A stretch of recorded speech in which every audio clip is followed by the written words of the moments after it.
Hello, I'm John Eldredge, and welcome to the Ransomed Heart audio podcast. For more information on Ransomed Heart Ministries, our resources and events, please visit us online at www.ransomedheart.com. Welcome back to the Ransomed Heart podcast. I'm John Eldredge, and with me is Bart Hansen, Craig McConnell. We were talking offline recently about all the economic stuff that's been going on and watching our savings and retirement accounts and getting hammered by the stock market, as I'm sure everyone has been kind of reeling at some level, obviously some more than others. But we just thought, let's talk about that. How do you find God in that? What does that raise in you? In hopes that maybe our conversation will be a help to our listeners as we probably continue to face some roller coaster times ahead, and thinking through, gosh, what does that provoke in you? When the first big slam hit and, you know, the economy looks like it's going to fall off a cliff, what occurred to you? What took place in your soul? Yeah, John, for me, this whole thing has played through many cycles in my life. And I've been on top, I've been on bottom, and on top again, and on bottom again. And the economy has been something that has stalked my life. But, you know, when you see those huge moves and it characterized by the news flashes as nothing like this has occurred since the Great Depression, and you know, all of these things. You know, I mean, the first thing that comes is panic. You know, it's panic. You immediately go to, okay, I'm losing everything. So what does life look like for me? And then the whole speculation thing just takes over.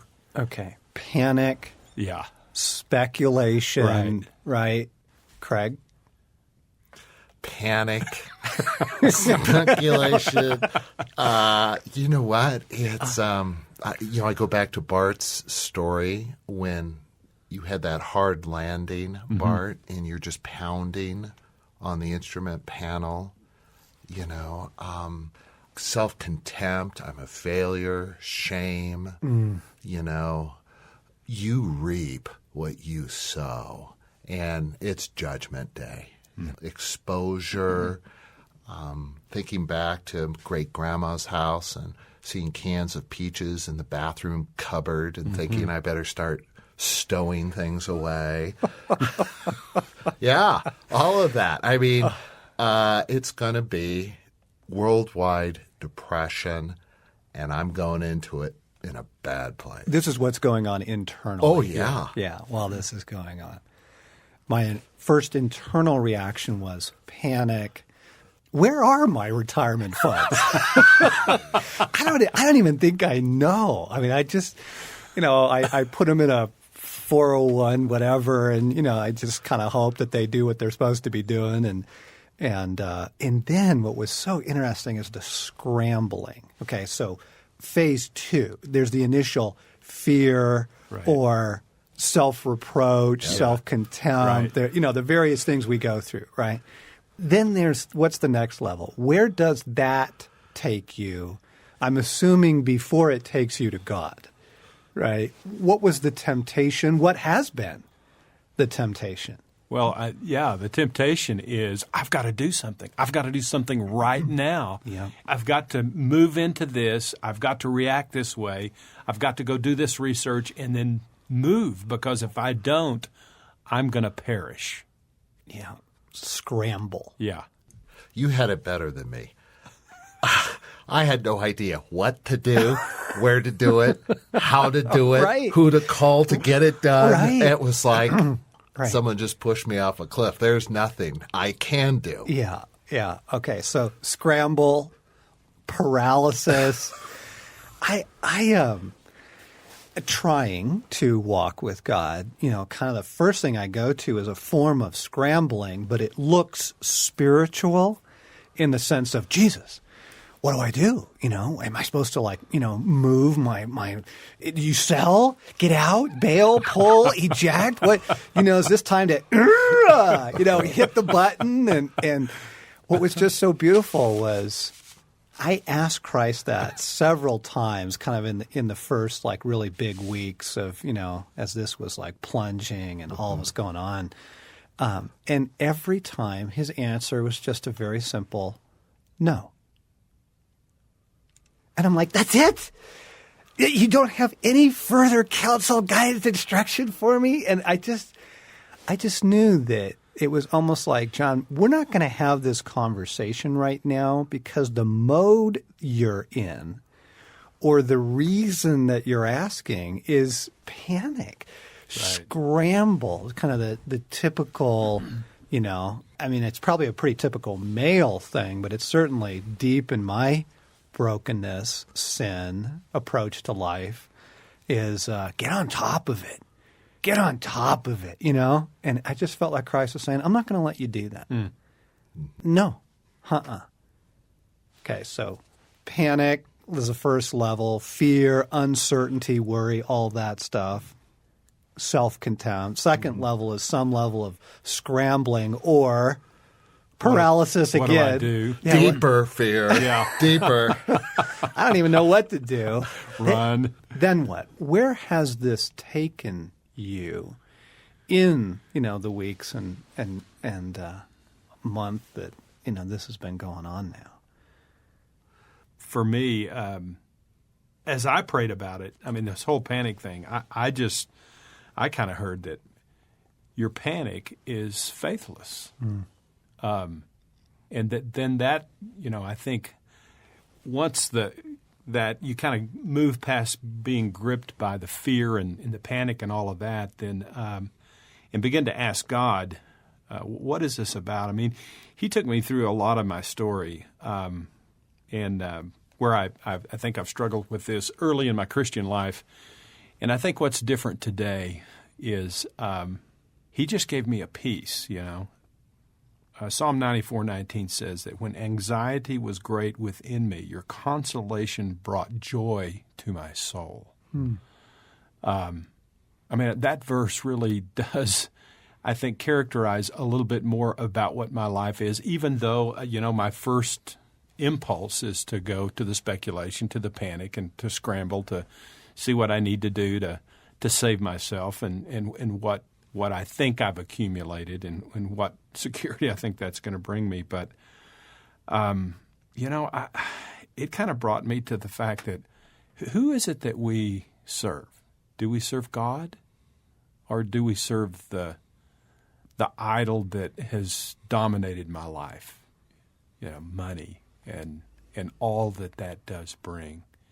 And that really kind of began to draw a line in the sand to me to bring some sanity into, okay, I've been here before. And, what's really funny is I think the time that I was the most anxious in my life not was when the economy was bad, but when I was doing the best.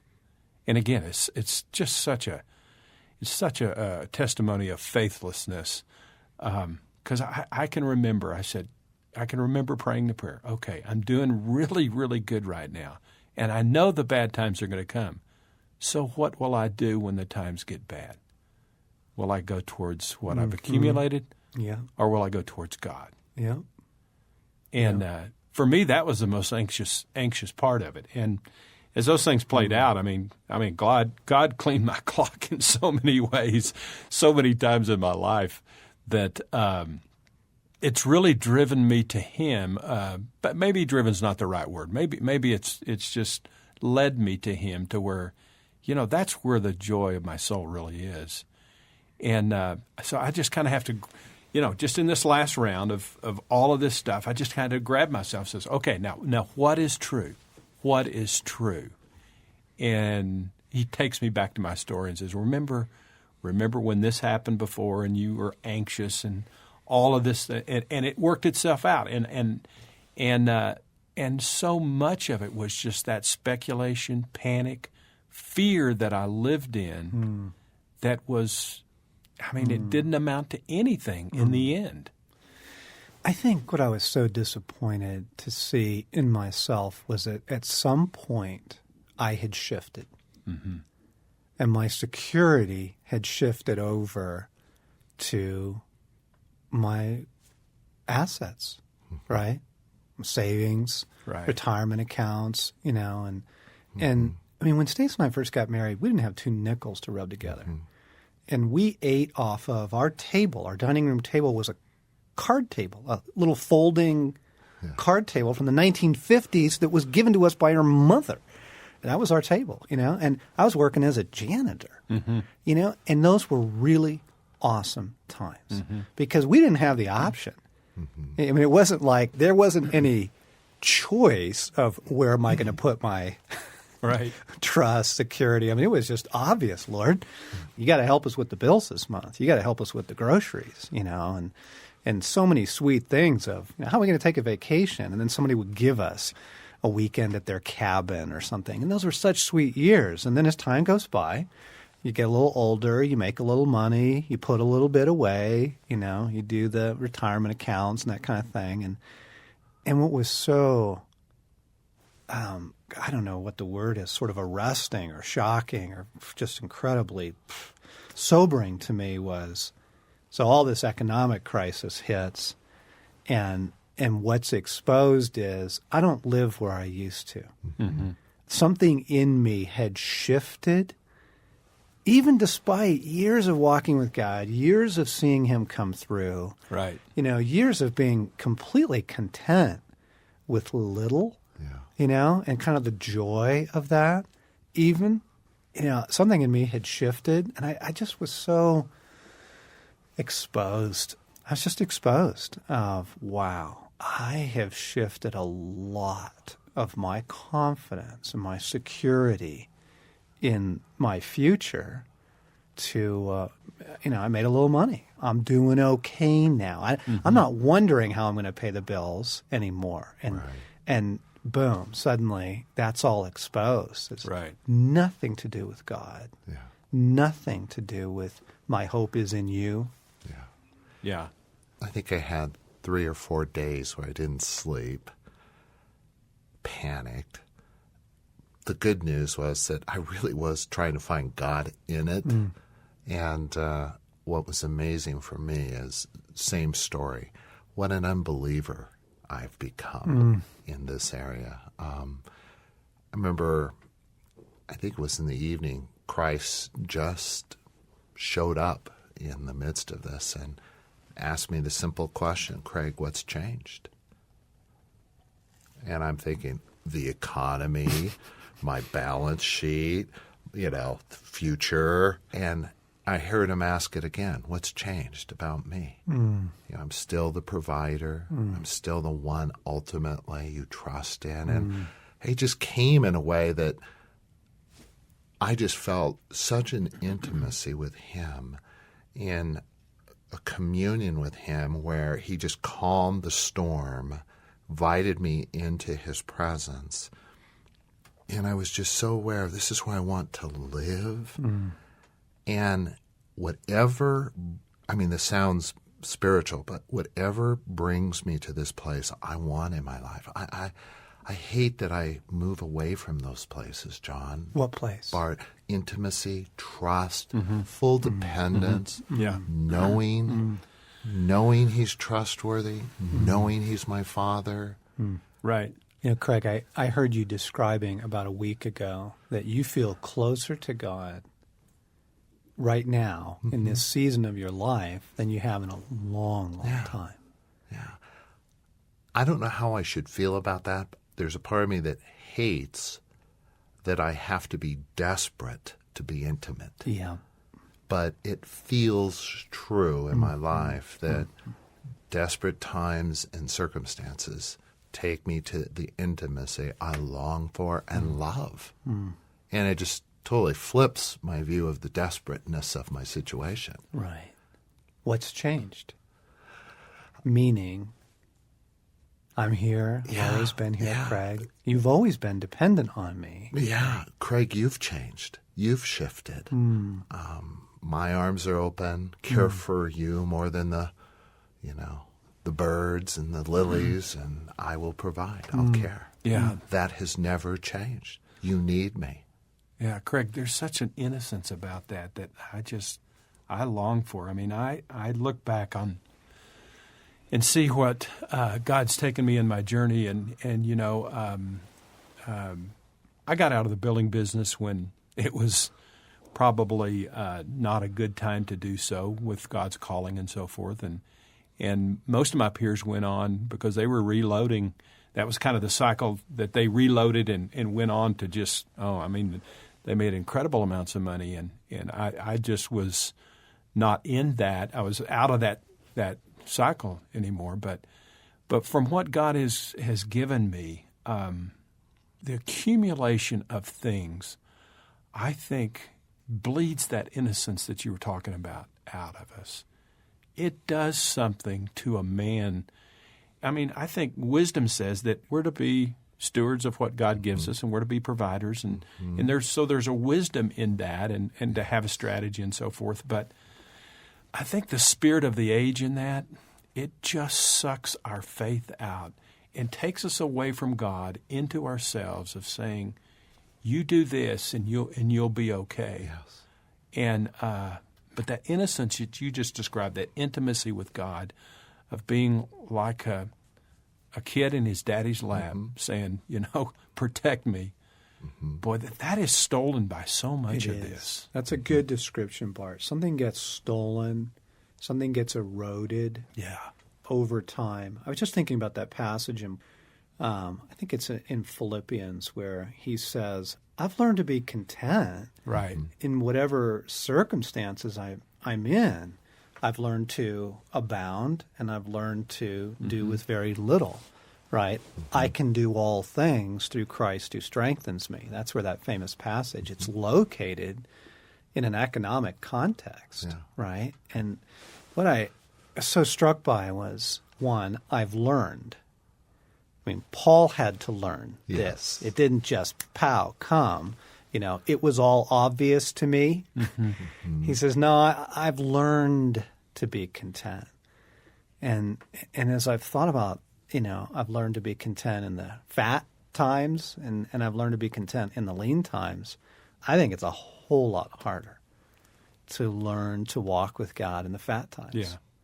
That the false security creeps in, sure has with me, and the subtle shift, right, begins to go to, I'm not wondering right now if I can make the mortgage this month, and it can feel like a security that you've arranged for, and therefore it feels like a security I have to continue to arrange for.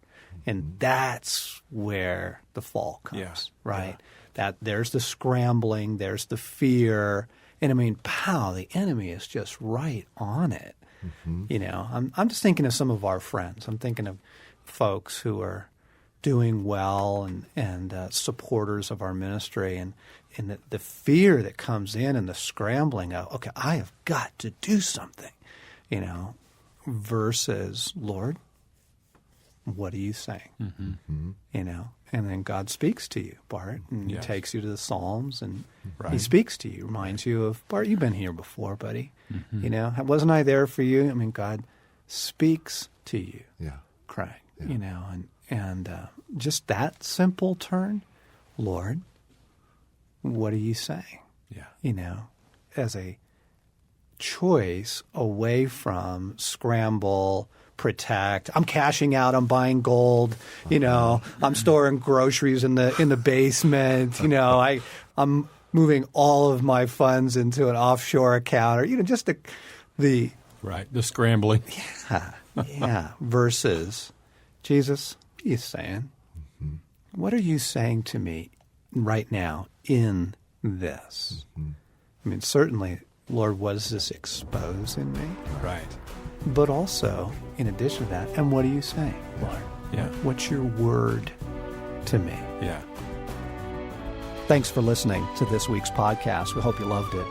We love getting your feedback as well. If you're enjoying these podcasts and would like to leave us a comment, please visit the iTunes store and do so.